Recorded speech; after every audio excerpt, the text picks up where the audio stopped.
Hello everyone, and welcome back. I'm really happy you're here today. We're going to talk about something that affects all of us, but we rarely take the time to think about it. So, get comfortable, and let's dive into today's conversation together. Have you ever wondered if you could just turn on a podcast, close your eyes, drift off to sleep, and wake up speaking fluent English?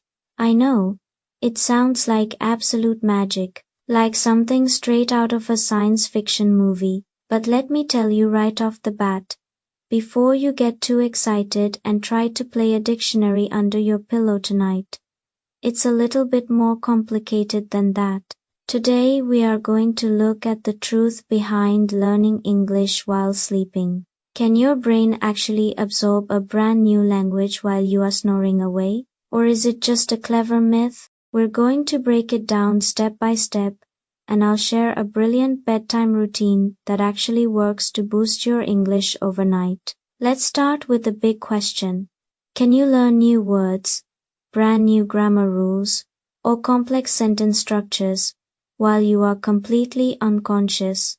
The short answer is no. Science tells us that when you are in deep sleep, your brain is busy repairing your body, cleaning out cellular waste, and consolidating memories you already made during the day. It cannot actively process brand new, foreign information from scratch.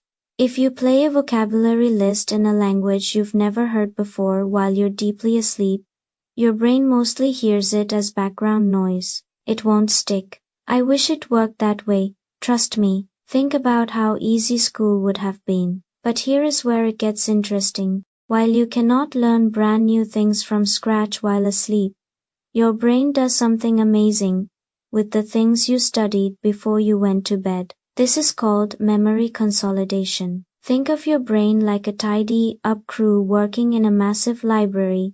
During the day, you walk in and throw hundreds of new English words, phrases, and grammar rules onto the front desk.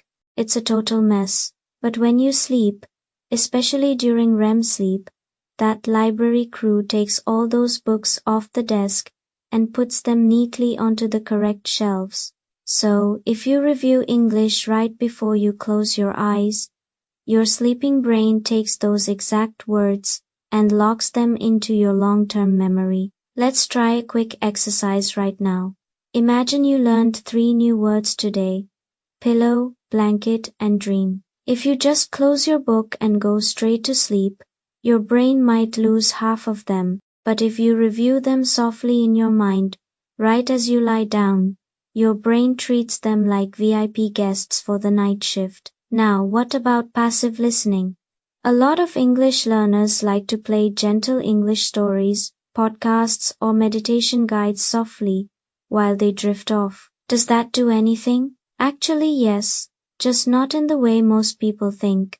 Playing a calm, low-volume English audio track as you fall asleep helps relax your nervous system, gets your ear used to the natural rhythm and intonation of the language, and creates a soothing bedtime environment. It lowers your English anxiety. When you wake up, your ears are already warmed up to the sounds of the language. So while it won't magically teach you past tense verbs while you're dreaming, it will help you wake up feeling more familiar and comfortable with spoken English. Let's quickly recap what we discovered today. First, you can't learn brand new information from a blank slate while sleeping. Second, reviewing English right before bed is your secret weapon, because your brain organizes and stores those memories while you rest. And third, soft ambient listening as you drift off helps train your ears and lower your anxiety. Thank you so much for listening to today's episode. I hope you found it helpful and interesting. If you enjoyed this podcast, please subscribe to the channel and share it with your friends. I'd love to hear your thoughts, so leave a comment below. Until next time, take care and keep learning. Goodbye.